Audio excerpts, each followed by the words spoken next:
Hello বন্ধুরা, কেমন আছো তোমরা সবাই? তো চলে এসেছি নতুন একটা মিনি ব্লগ নিয়ে। তো সেদিন শীতের একটা সকালে আমরা সবাই মিলে বেরিয়ে পড়লাম ঘুরতে যেতে। তো কোথায় যাচ্ছি? বেলুড় মঠে। লঞ্চে করে ঠান্ডা হাওয়া খেতে খেতে বেলুড় মঠে যাওয়ার তো মজাই আলাদা। এদিক ওদিক ঘুরে তারপর আমরা চলে গেলাম খেতে। খাওয়ার ওখানে ছিল খিচুড়ি, তরকারি, চাটনি, পায়েস। খাবারগুলো ভীষণ ভালো ছিল। তারপর আমরা ওখান থেকে আবার লঞ্চে করে চলে গেলাম দক্ষিণেশ্বরে। বেশ অনেক বছর পর এই জায়গাটাতে এসে ভীষণ ভালো লাগছিল।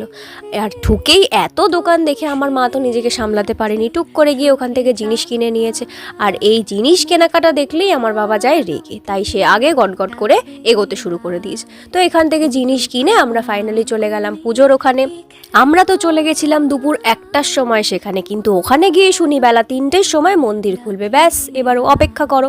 তো দাঁড়িয়ে দাঁড়িয়ে তো আমাদের অবস্থা দেখতেই পাচ্ছ। তো ফাইনালি সময়টা হওয়ার সাথে সাথেই আমরা গিয়ে ডালা কিনে নিয়ে ওখানে গেলাম।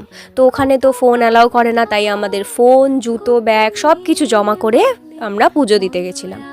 পুজো দিয়ে বেরিয়ে চারপাশটা দেখতে দেখতে আমরা একটা অসম্ভব সুন্দর দৃশ্য দেখলাম। দেখো, এই দৃশ্যটা দেখে ক্যামেরাবন্দি না করে কি পারা যায়? তো আমরাও টুক করে ছবি আর ভিডিও করে নিলাম। তারপর আর কি, পুজো দেওয়া হয়ে গেছে, এবার বাড়ি ফেরার পালা। কিন্তু দক্ষিণেশ্বরে যাবো আর কচুরি খাবো না, এটা তো হতেই পারে না। তাই কচুরি, চা সব কিছু খেয়ে আমরা সন্ধেবেলা বাড়ি ফিরে এলাম।